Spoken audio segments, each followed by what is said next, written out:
On a spring morning in 2018, a 13-year-old girl from Ontario, Canada, named Sylvia, was awoken by a series of buzzing noises. The previous night, she had stayed over at her friend's house, and the sounds she was hearing were text notifications coming from her friend's cell phone. After reading these messages, Sylvia's friend got up and said that she needed to go downstairs quickly to check something. She told her that she would be right back, so in the meantime, Sylvia laid down on the bed and started scrolling through her own phone while she was waiting. At first, nothing about this seemed out of the ordinary, but over the next 10 to 15 minutes, everything changed. In just this short window of time, Sylvia would have 3 encounters, all with different people, none of whom were her friend. It wasn't until the last of these 3 interactions, though, that Sylvia finally became aware that something was really wrong. That's when an officer with the local police department walked into her friend's room and said, "You need to come with me, and we have to leave the house right away." The officer also told Sylvia, "I need you to try your best not to look at anything on your way out." The reason why the officer was there that morning, as well as the awful truth about what had happened inside that house, is what today's case is about. Also, just a heads up, this is a long one, so settle in. As always, my name is Nigel. I run this channel with my good friend Luke, and welcome back to Crime Zone. A reminder, if you do find today's video interesting and informative, be sure to like and subscribe for more true crime stories told with a mysterious and suspenseful vibe. With that out of the way, let's dive in.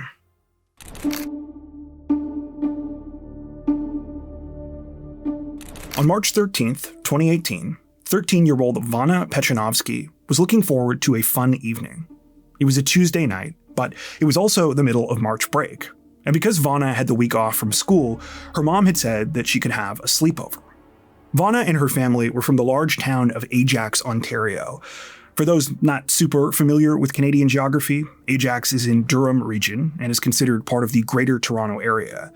It's about an hour's drive east of the actual city, well, depending on traffic, and it's on the north side of Lake Ontario. Anyway, Vana and her family had a modest, semi-detached home in Ajax. She lived with her older sister, 16-year-old Victoria, her older brother, 14-year-old Roy, and her 39-year-old mother, Krasimira, who almost everyone referred to by her nickname, Krissy. Vana's parents had been divorced for several years now, but they remained mostly on good terms. Her dad, Vasil, was still very much involved in the lives of her and her siblings, and all 3 of them saw him very regularly, particularly Roy. Roy played high-level hockey, and his dad took him to most of his practices and games. So unlike Vana and Victoria, who almost always lived with their mom, Roy sort of went back and forth between their 2 homes. With this unique living situation and the fact that Vana and her siblings were all growing teenagers, there was always a lot going on in everyone's lives. But that March break was especially eventful.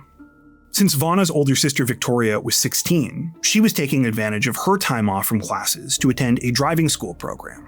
In her spare time, she was picking up extra shifts at the spa where she was employed part-time. The business was called Spa Sedona, and Victoria had been there for about a year. Krissy had helped her get the job because she also worked there as an esthetician. Though working with a parent definitely isn't for everyone, Victoria really enjoyed being at the spa with her mom. Krissy was one of the business's longest-running employees and was very good at her job.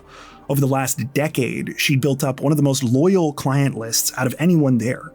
She was also quite close with a lot of her coworkers, including the owner of the spa, to the point that, for Krissy, it was really more of a second home than a workplace.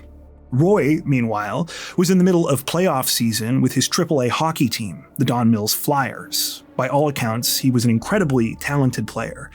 Despite his relatively small size, Roy was actually a goalie. His team was also the best in their league. So even though it was still a little over a year before he turned 16, which would be his draft year, Roy was already being scouted by junior teams. Almost everyone who saw him play agreed that he was a shoo-in for the OHL, which in Canada is one of the leagues that is generally the last step before a player makes it to the NHL. Finally, there was Vana herself. She was definitely less busy than her brother and sister, but just like them, she had her own major milestone coming up. In just a few months, she would be graduating from middle school. Jumping back to the night of March 13th, Vana invited one of her best friends, Sylvia, to stay over. As I mentioned before, she was really looking forward to this, and there was a special reason for that. You see, what was going to make this sleepover even more fun than usual is that Vana knew she and her friend were sort of going to have the house to themselves. Not really, but it kind of felt that way. Allow me to explain. For a little over a year, Vana's mom, Krissy, had been dating a guy named Corey Fenn. Krissy met Corey near the end of 2016 at a local gym where they were both members. Corey was 29, so 10 years younger than Krissy, but they had some things in common. Specifically, Corey had 2 kids of his own and was no longer with the mother of his children. After they started seeing each other, Corey and Krissy's relationship moved fast. In the spring of 2017, they started living together. Well, half living together, I guess. Basically, Corey moved in and started renting the basement of Krissy's house in Ajax. I should clarify, according to the sources we came across in our research, this was an actual basement apartment with a separate entrance and everything. And that turned out to be a good thing, mainly because Krissy and Corey weren't the most steady couple. Despite how quickly they had taken this step of having Corey move in, it was very much an on-again, off-again type situation. Anyway, even though the exact status of the relationship was often fuzzy, over the last year or so, Krissy had been spending more and more time with Corey. Many nights, she would just sleep down in the basement with him, even though her own room was right there in the same house. And Vana was aware of this. She also knew that her sister Victoria was spending the night at their dad's house, and that Roy had a late practice because of his hockey playoffs. So, yeah, you get what I mean. The girls wouldn't technically be home alone, but they weren't exactly being supervised either. And I don't know about you, but when I was a teenager, that feeling of freedom was definitely something that I lived for. Sure enough, everything happened the way Vana expected. By the time Sylvia came over that evening, her brother and sister were either gone or heading out, and Krissy had gone down into the basement to spend time with Corey. From there, the girls wasted no time doing what they wanted. Now, they didn't get into trouble or anything. Really, it was your classic teenage sleepover. The girls ordered pizza, ate junk food, and walked to their school after dark. When Roy got home from practice, they even did the stereotypical annoying the older brother thing. As a joke, Vana put on Victoria's old graduation dress, then casually walked over to where Roy was playing video games. Of course, Sylvia also filmed a video of this, with Vana giggling so much that she could barely say anything. To finish the night off, Vana and Sylvia stayed up as late as possible watching the movie Mean Girls in Vana's room upstairs. When they finally went to bed, it was early the next morning. As far as the girls were concerned, it was the perfect end to a perfect sleepover. However, what neither of them knew was that while they were having the time of their lives, something else was going on inside the house. Something incredibly disturbing. And sadly, things were only going to get worse. Shortly after 10:30 that next morning, so March 14th, Sylvia was awoken by the repeated buzzing of Vana's cell phone. At first, she tried to ignore the noises and go back to sleep. She was pretty tired because she and Vana had stayed up until well after 2 a.m., but she quickly realized it was no use. The phone kept vibrating. And when Sylvia got up to look at it, she saw that Vana had a bunch of missed text messages from Victoria. Sylvia woke Vana up and told her that her sister was trying to get a hold of her. Vana read the messages, then said that she needed to run downstairs for a second. She explained that Victoria had a driving lesson that morning, and their mom was supposed to pick her up and take her there. But Krissy wasn't answering her phone, so Victoria was asking if Vana could go and see what she was doing. Vana told Sylvia she'd be right back, and that afterwards they would have some breakfast. After Vana left the room, Sylvia stretched out on the bed and made herself comfortable. She also grabbed her own cell phone and started playing games and scrolling through social media. Partly because of this, Sylvia didn't really notice when a few minutes passed. It was only when she heard someone coming upstairs again that she kind of snapped back into reality. Even so, Sylvia could tell that this was not Vana. The footsteps on the staircase were much too loud, and she could hear the person breathing heavily. It sounded like they had just gotten back from a run or something. Moments later, a man peeked his head into Vana's room. It was Krissy's boyfriend, Corey Fenn. He asked Sylvia, "Where is Victoria?" Sylvia said that she wasn't sure. With that, Corey turned around and left, and Sylvia went back to playing around on her phone. Soon, several more minutes passed, and Vana still had not returned. Around the same time, though, Sylvia began to notice other noises around the house. She overheard what sounded like a man and a woman having a conversation downstairs on the main floor. She couldn't make out what they were saying, but it didn't seem all that important. Well, at least at first. Shortly after that conversation, Sylvia heard the woman's voice again, but now it seemed like she was on her own. She was also no longer talking. Instead, she was calling out for Vana's mom, Krissy. The woman kept getting louder and louder, asking if Krissy was okay. Now, at this point, Sylvia was getting a little weirded out, but she really had no context for any of this. And because she still had no idea where Vana was, she decided her best option was to sit tight and continue waiting. She would keep waiting until just after 11 a.m. That's when another person came into Vana's bedroom. It was an officer with the Durham Regional Police. The female officer told Sylvia, "You need to come with me, and we need to leave the house immediately." She also said, "I need you to move as quickly as possible and to try your best not to look around too much on your way out." Sylvia was very confused by this and definitely scared. She was not dressed for the cold March weather, so she knew that if she was being rushed out, it meant that something pretty serious must be happening.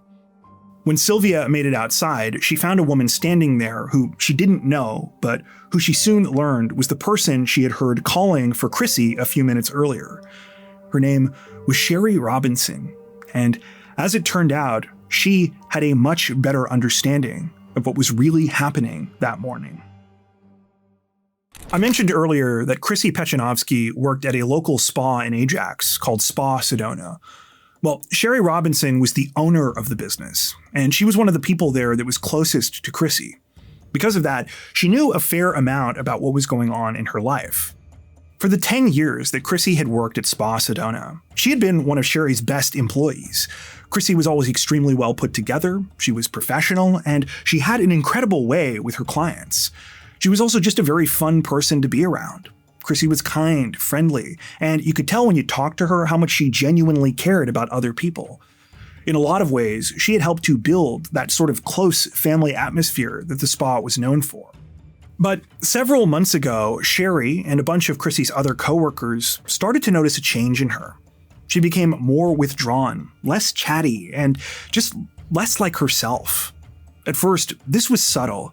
Krissy started showing up for work late, she called in sick more often, and even when she did come in on time, it was clear that she wasn't at her best. She often looked rough, like she had been up really late, or possibly had been out all night.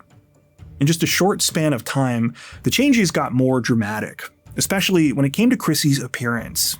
She began losing weight rapidly, and she swapped out her normally immaculate outfits for baggy clothes that didn't fit her well. Most noticeable of all, she stopped wearing makeup. Sometimes she would still put a little on, but it was only after she arrived at work, and usually while she was also now in a rush to do her hair. Needless to say, Krissy going from the backbone of the spa to being unreliable and kind of frantic prompted a lot of questions. And eventually, she confided in some of the people she was closest to about what was going on. Krissy said that she and Corey had been spending quite a bit of time partying. They were drinking and going out a lot, but they were also using cocaine. It's unclear exactly how honest Krissy was about the drugs, but from the sources we came across, it seems like she did her best to downplay this. Regardless, the bigger problem was Krissy and Corey's relationship itself. While the first few months after they met was your typical honeymoon period, after Corey moved into Krissy's house, things took a sharp turn. You see, while Corey was this big, muscly guy who was lifting weights all the time and had this confident gym bro exterior, really, he was wildly insecure. He accused Krissy of cheating on him constantly, and because of his insane jealousy, he basically wanted to control how she lived her life. This included the people she saw and interacted with, but it also extended to her appearance. Krissy told her coworkers that she started dressing differently because that's what Corey wanted. She stopped wearing makeup because he said it made her look like a slut. Corey had even demanded that Krissy tell Sherry that she would no longer be able to give massages to her male clients. Corey's rationale for this was that a massage always means something more. That wasn't even the worst of it, though. You see, if Corey didn't get his way, he would fly into these terrifying rages. More than once, they had turned physical. In one particularly unsettling incident, Corey had slammed Krissy up against a wall during an argument so forcefully that he had cracked the screen of her cell phone. So, yeah, this is why Corey and Krissy's relationship had been so off and on. Of course, when Krissy's friends at work found out about all of this, they told her, "You've got to get out of this situation." But no matter how many of these toxic cycles she went through, it was like Krissy was stuck. Like Corey just had this impossible hold over her. About a month ago, though, in February of 2018, it seemed like Krissy had finally had enough. She told Sherry and her coworkers that Corey was moving out. She was sick of the abuse, and ironically, she was pretty sure Corey was cheating on her. Krissy's coworkers didn't really know what to think. They wanted to believe that this was it, especially because Corey did start moving his things out of the basement. But there had already been so many breakups. Sure enough, by early March, Corey had shown back up at Krissy's house, saying that he wanted to get back together. It had only been about a week since then, so by now, no one really knew 100% what was happening. Going back to the morning of March 14th, Krissy was scheduled to work at 10 a.m. that day. And so when she didn't show up, it was for all of these reasons that very quickly her coworkers at the spa started to worry about her. After several failed attempts to call Krissy, Sherry tried reaching out to Victoria, since she worked at the spa as well. But of course, Victoria didn't know where Krissy was either. She told Sherry her mom never picked her up to take her to her driving lesson. Victoria said that she would text Vanna and ask her to see what was going on. But by this point, Sherry had a really bad feeling. So she hopped in her car and drove to Krissy's place, which was about 10 minutes away from the spa. When Sherry got to the house, it was just after 10:45, so just minutes after Vanna went downstairs. But when she rang the doorbell, she wasn't greeted by her, Krissy, or any other member of the Pejcinovski family, for that matter. The person who met her at the front door was Corey Fenn. When Corey opened up, Sherry immediately asked where Krissy was. Corey said that she was sick and would not be coming to work. Sherry attempted to push for more information and said that she wanted to speak to Krissy herself, but Corey refused to let her in. He said that Krissy had taken too many drugs the previous night and wasn't in any state to talk. Sherry didn't want to take no for an answer, but it was at this moment that the strangeness of the whole situation started to hit her. Corey was shirtless and visibly out of breath, and he seemed very surprised that she was there. Something about all of this didn't feel right. And that's when Sherry saw it. There were 2 spots of what was unmistakably blood on Corey's body. On his arm near his right bicep, and some still wet blood on his left foot. As soon as Sherry noticed this, she was petrified. She knew she had to do something, but she was also very aware that Corey was this huge guy. So when Corey said he would have Krissy call her, even though Sherry knew it was a lie, she agreed and went back to her car. Instead of leaving, though, she drove a little ways down the street and called the police. After speaking to an officer and explaining everything that had happened, Sherry turned around and saw that in the couple of minutes she was on the phone, Corey had left the house. His truck was now gone from the driveway. Upon making her way back over there, Sherry was even more unnerved when she saw that the front door had been left open. Summoning all the courage she had, Sherry pushed the door open a little wider and began calling out for Krissy over and over again. When she received no response, she briefly went in, but soon decided she did not want to venture any farther. It turned out to be a wise choice, because no one, not even police, were prepared for the horrors that awaited inside that house. Around the same time that Sylvia was escorted outside, other officers from the Durham Regional Police began searching the rest of the property. It wasn't long before they made a series of gut-wrenching discoveries. On the main floor, in what was normally Krissy's room, police first found Roy Pejcinovski. He was lying on the ground, sandwiched between the side of the bed and a wall. The room itself was in a complete state of disarray. There were towels and clothes scattered everywhere, and most of the bedding was pulled off in a ball. The exception was a comforter, which had been partially thrown over Roy's body. There was nothing anyone could do. He had been beaten and strangled to death. The nightmare continued when an officer was sent downstairs to clear the basement apartment. As soon as he got down there, he could see blood in a number of places. Before the officer even had a chance to process this, though, he came around a corner where he spotted a pair of small legs sticking out from underneath another bed. It was Vana. It was unclear whether Vana had been shoved underneath the bed or whether she was hiding there. But what was obvious was that she had been the victim of an absolutely chilling attack. Like Roy, she had been beaten and kicked, but she had also been repeatedly stabbed. She was barely clinging to life and was rushed to the hospital. By the time Vana was found, police thought that they had thoroughly searched the whole house. But they were wrong. Nearly 3 full hours after they first arrived at the Pejcinovski home, so shortly after 2 p.m., they made a third tragic discovery in the garage. It was Krissy. Her completely unclothed and lifeless body had initially been missed because it was hidden under a pile of strangely stacked tires, garbage bags, and cardboard boxes. Her wounds were almost a combination of Roy and Vana's. She had been beaten, stabbed, and strangled. Though all 3 of the attacks were incredibly disturbing, what struck Durham police more than anything was the level of brutality and rage behind them. I'm not going to list all of the injuries that Krissy, Roy, and Vana were subjected to, because on top of the details being awful, there's just too much to cover. But to give you an idea, it was later determined during an autopsy that Krissy alone had 17 broken ribs, several fractures to the bones in her face and jaw, and numerous stab wounds, including multiple fatal punctures to her chest. So, yeah, the Pejcinovskis hadn't just been attacked, they had been savaged. This was apparent in each of these separate crime scenes. I mentioned before that the room where Roy was found was in chaos. Well, the headboard of the bed where he was found was completely broken off. Krissy had been the victim of a multi-part attack, one that had ended with her being stabbed with a serrated knife that was recovered from the garage.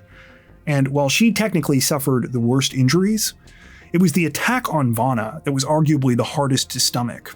Not only had she been beaten and kicked to the point where she was unrecognizable, the stab wounds she had suffered to her chest and neck had been inflicted with a butter knife. Based on the evidence inside the house, it was also obvious that Krissy, Roy, and Vana had all fought incredibly hard. It's just that none of them were a match for their attacker. And by now, it was very clear who that attacker was. After speaking to Sylvia and Sherry Robinson, Durham police launched a manhunt for Corey Fenn. The manhunt only lasted a few hours, because it turned out Corey was nowhere near as slick as he thought he was. After fleeing the scene that morning, he had traveled a few miles northwest and abandoned his truck in the neighboring city of Pickering. He then went to a nearby gas station and called a taxi. Though Corey had the foresight to leave his cell phone inside his truck and head in the opposite direction of where he abandoned his vehicle, for some reason, he decided to head to one of the most obvious places authorities would come looking for him. He went to a house in Oshawa where his children and former girlfriend lived. When Durham police got there, it was a little after 6 p.m., and they quickly found Corey in the backyard. He was in the loft area of a small shed and was hiding behind a wooden snowman decoration. Even after realizing he had been caught, Corey decided to make things worse for himself by attempting to fight several of the arresting officers. It was only after a pretty significant struggle in which he was hit in the face multiple times and tasered twice that police were able to get him into handcuffs. It wasn't just Corey that police found hidden in the shed, though. They also found his gym bag stashed in there. Inside was a sizable quantity of cocaine, a scale, baggies, and approximately $4,000 in cash, all of which made it clear that Corey wasn't just using the drug, he was also selling it. There was other illuminating evidence in there too. In addition to a bottle of vodka, some Viagra, the drug GHB, and testosterone, Corey had a large amount of anabolic steroids. Because of the injuries he'd sustained fighting with police, Corey was briefly brought to the hospital before being taken to the police station. And while we're on the subject of the hospital, it's at this point that I have to reveal the final heartbreaking development in this case. You see, while Vana Pejcinovski survived the initial attack, her wounds were too severe. She died later that same evening. Her father, Vasil, and her sister Victoria were by her bedside for her final moments. She passed away with Victoria holding her in her arms. As I'm sure you can imagine, this was absolutely devastating for them, and for everyone who knew the Pejcinovski family. In the blink of an eye, 3 innocent lives had been destroyed, and in one of the most brutal ways. Understandably, this led many people to ask, why? Well, police would arrive at an answer, but unfortunately it was one that would only make this whole situation feel even more senseless. The morning after his arrest, Corey Fenn was interviewed by a detective with the Durham Regional Police, and though he admitted to killing Krissy, Roy, and Vana, it soon became clear that he was not going to accept responsibility for his actions. Corey's explanation was simple. Everything that had happened, all 3 murders, the attempted cover-up, and him running from and ultimately attacking police, it could all be summed up in 2 words: cocaine psychosis. Corey explained that at the time of the murders, he had been on a 5-day-long cocaine binge. In fact, he said in the months leading up to the crime, both his and Krissy's lives had been completely taken over by the drug. He stated that it wasn't uncommon for one or both of them to get extremely paranoid and to see and hear things that weren't there. And that's what he claimed had happened. I actually attempted to obtain the full interview between Corey and Durham police during our research for this video, but the department refused every single one of my records requests. However, it appears the news outlet, the CBC, was able to get at least part of it, and at the time they released this small clip to the public. It affects you to the point where you don't remember. You go into like a psychosis, you're almost in a dream. And that's exactly what that was. And I remember bits and pieces, but that was not me. That's, type deal. I would never in my right mind ever do that. Ever even think to do that. Anyway, while I wasn't able to get the full interrogation, the interview is detailed at length in court documents, which I was able to find. And essentially, from the looks of it, it doesn't seem like we're missing a whole lot. Corey talked in circles for most of the conversation, blaming his drug use for everything that had happened. Police did not buy this, especially because Corey kept contradicting himself. Throughout the interview, he went back and forth between claiming he didn't remember anything about the murders to saying he did remember, but he didn't want to talk about it because he couldn't believe what he had done. To give you an idea, at one point he said to the detective he was speaking to, quote, "Kay, listen, enough, yo. I'm done talking with you. I'm not gonna say anything else now. Done talking. I don't want to replay my cocaine psychosis that wasn't me over in my head again. I'm sick enough that I gotta live with this shit the rest of my life. And I don't want to go through over it and try to make sense of something so sick and twisted. I don't want to be any part of it at all, and I just want to die now, so I don't know. And I don't have to relive it because I don't want to relive it. It's sick. I don't even want to live with myself right now. You know what I mean? So it's nothing. I'm not trying to hide shit. There's nothing to hide." In between his constant contradictions, Corey did offer some version of what he claimed had taken place inside the Pejcinovski home, most of which involved blaming Krissy. Corey said that whenever Krissy used too much cocaine, she would start to believe that he was cheating on her and was hiding other women in the house, so she would run around looking for these imaginary women everywhere. Corey claimed this is what had happened in the early morning hours of March 14th. At around 5 a.m., while they were in the basement drinking and using drugs, Krissy freaked out and accused him of cheating. Corey said that normally he could get her to stop, but this time it was different. She went up into the garage and he couldn't calm her down. He claimed the whole thing began to make him paranoid as well, and at some point he simply snapped. The way that Corey talked about this, though, again did not match with his whole story about not knowing what he was doing. For example, in one particularly chilling portion of the interview, he admitted that he had initially tried to strangle Krissy, but had switched to stabbing her because she wasn't dying fast enough. He told the detective, quote, "The knife was afterwards. I just strangled her in the garage because she kept breathing and breathing. I went and I got a knife. I just wanted her to die. As for the other murders, Corey blamed those on his supposed drug-induced psychosis as well. He said he killed Roy immediately after Krissy, then spent several hours walking around the house growing increasingly paranoid. He claimed he attacked Vanna when she came downstairs to find her mom, because by that point he believed the police were after him. Now, police did believe that the drugs, as well as the steroids Corey was using, likely played a part in what had happened, especially when it came to the level of rage and violence involved in all of the killings. But the more they investigated, the less his story of psychosis made sense. Pretty much every person Corey interacted with from the morning of March 14th to the time of his arrest later that day described him as calm and completely coherent. Everyone, from Sylvia to Sherry to the manager at the gas station where he left his truck, even his taxi driver, they all said that he was not aggressive, did not appear intoxicated, and nothing about his behavior suggested he wasn't in his right mind. On top of this, many of Corey's actions seemed very deliberate and methodical. Evidence at the crime scenes showed that he had attempted to partially clean up after the murders.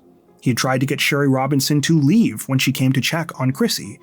And in addition to abandoning his truck to cover his tracks after fleeing, police discovered that Corey had wiped his cell phone.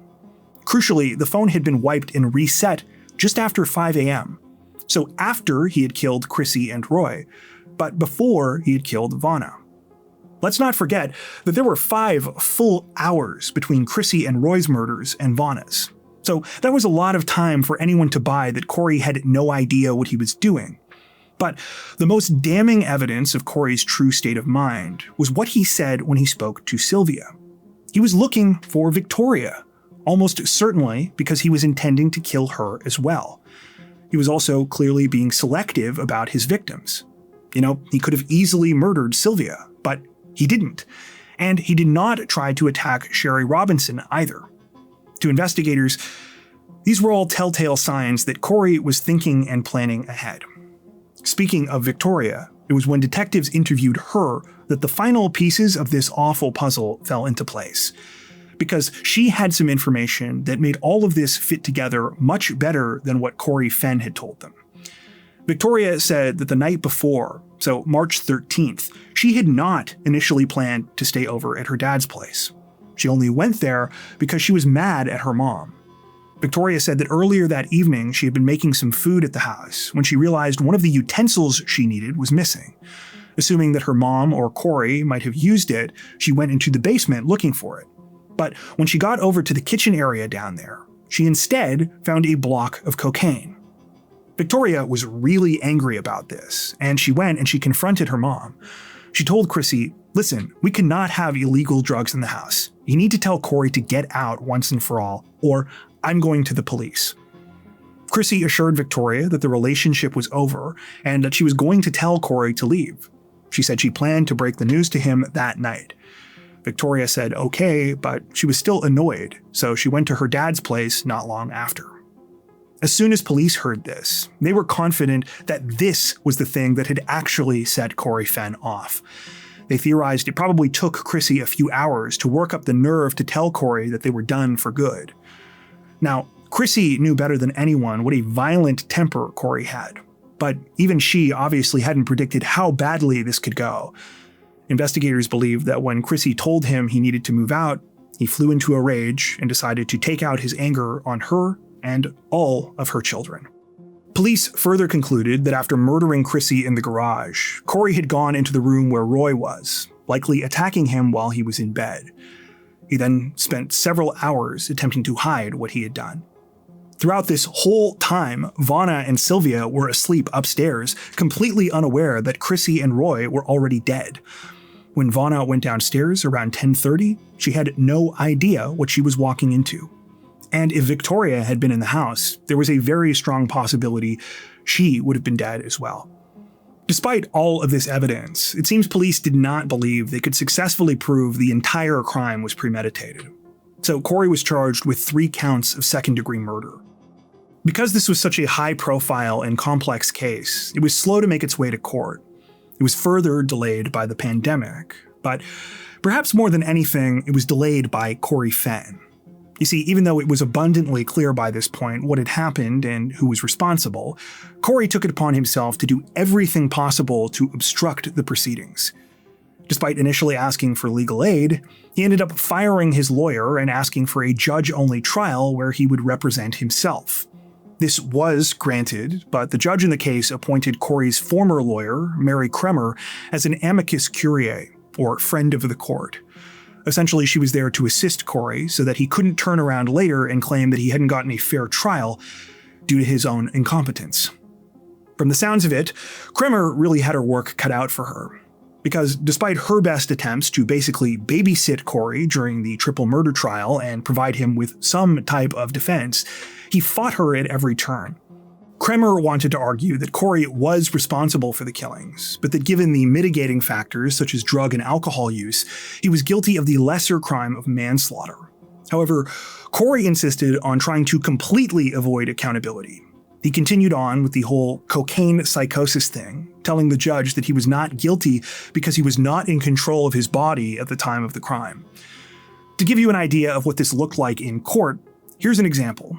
At one point, when Mary Kremer tried to save Corey from looking like an idiot in front of the judge, he interrupted her, saying, quote, "I had no brain. There was no mental element. She's arguing a mental element. It's irrelevant. She's my ex-lawyer. I fired her. I don't know why she's here." This is just the tip of the iceberg. Corey did not call a single witness in his defense during the proceedings, instead using his time to go on bizarre rants, most of which were just him restating his same excuse in different words. For example, when he said, quote, "The mental element was not there. It's like the Wizard of Oz going down the path. If I only had a brain. I didn't have one, guys." The judge actually responded to this, asking Corey, quote, "Your point is how can you have the mental element if you didn't have a brain?" To which Corey replied, "Right." Eventually, Corey added another ridiculous layer to this word salad defense, claiming that after his arrest, he found himself inside the South Toronto Detention Center. He said he was now a new person, and because of that, he wasn't responsible for anything he'd done before. It's actually worse when you hear it in his own words. He told the court, quote, "I was walking dead. I'm animate now. I have God inside me. I've raised myself to a sovereign king." He would later elaborate on this further, stating, quote, "I have the holy soul inside of me. I have God inside of me. I was born into slavery and broken those chains. Anything I did, black and white, it's history. That history is erased. Yes, it is." As I'm sure you already guessed, none of this helped Corey, and at the end of the trial in February of 2022, he was found guilty of all 3 murders. The sentencing hearing was held 2 months later, and if you thought Corey would have been better behaved here, sadly, you'd be mistaken.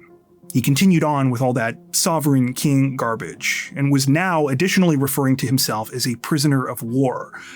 He claimed that not only should he be acquitted, he wanted to pursue a civil suit against the government for how he had been treated. When he was forced to give a real opinion about his sentence, he suggested the minimum possible, saying, quote, 10 years would be perfect, right? Eventually, Corey actually had to be booted from the hearing and taken to another room to watch the proceedings remotely. This happened after he interrupted a victim impact statement. While a family friend was reading a letter from Roy and Vanna's aunt Natasha about how she had to pick out a scarf to cover Vanna's neck for her funeral, Corey said, quote, "Don't blame me, lady. Blame the queen. Not me. I've been set up." In the end, Corey Fenn was given the maximum sentence possible, life in prison without parole for 25 years. The prosecution pushed for 72 years, arguing that the sentences should run consecutively. And while the judge actually agreed, his hands were tied.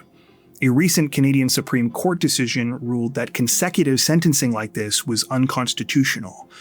But remember, this is about eligibility. Given the nature of the crimes and Corey Fenn's complete and utter lack of remorse, there's a very good chance that he'll never actually be released. At the time of this recording, he remains incarcerated.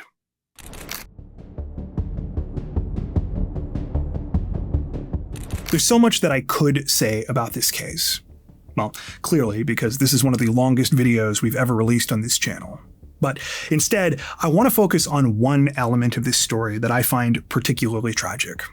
You see, while Corey Fenn has never taken any accountability for what he did, there are plenty of people who came away from this situation feeling responsible.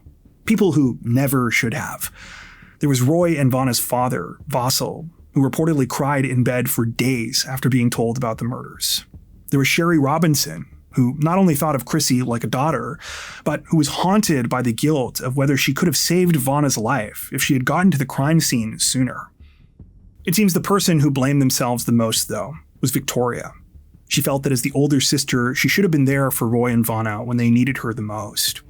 In her victim impact statement, she wrote in part, quote, "It is hard to put how I feel into words, because there are no words to describe the pain of losing someone. Losing all three of them at once was unimaginable. I watched my world crumble in front of my eyes, and all I could think about was how none of it felt real. The first year after I lost my family was the hardest, because after a year of numbness was when it really sunk in. I couldn't handle the pain of losing them, so I began engaging in self-destructive things like drinking and smoking, because that was the only escape of reality I could get. Being a big sister, all I ever wanted to do was protect them, and I felt guilty for a long time because I wasn't able to. While nothing can ever fix the damage that this crime caused, or the many holes that were left behind by Krissy, Roy, and Vanna's absences, one thing that did restore my faith in humanity a little bit was reading about how the community came together after the murders. The private school that Roy attended paid for all three of the funerals, and his hockey jersey number was officially retired there in his honor. No less than 5 GoFundMe campaigns were set up to help Vassal and Victoria, collectively raising over $200,000. And in a statement put out by Roy's hockey team, the Don Mills Flyers, the father and daughter wrote about how they were absolutely flooded with messages of love and support. I want to end this video with the last part of Victoria's victim impact statement, because I feel like it's the one little kernel of hope in an otherwise very bleak situation. Quote, "Sometimes I like to think about the people they would have become. It breaks my heart knowing I'll never know. But what I do know is that I will see them again one day. I know they're watching over me in heaven, and I will spend the rest of my life trying to make them proud." Before we wrap up, we'd like to take a second to give a huge shout out to everyone who has made it this far into the video. Seriously, thank you so much for watching. If you found today's upload interesting and informative, we'd be honored if you consider liking and subscribing, as well as hitting the notification bell and selecting all notifications to stay up to date with our latest releases. If you're looking for additional ways to help support the channel, we'd love to have you join us over on Patreon. Patrons get ad-free and early access to all of our content, as well as 4 additional stories per week for each of our Crimes of the Week and Crimes of the Week International videos. You can learn more at patreon.com/crimezone, where you'll also find some of the fine folks whose names are currently on screen. All that being said, we understand that not everyone has the means to support financially, and that's totally okay. We appreciate every like, sub, share, and comment that you send our way. Once again, thanks so much everyone, and take care.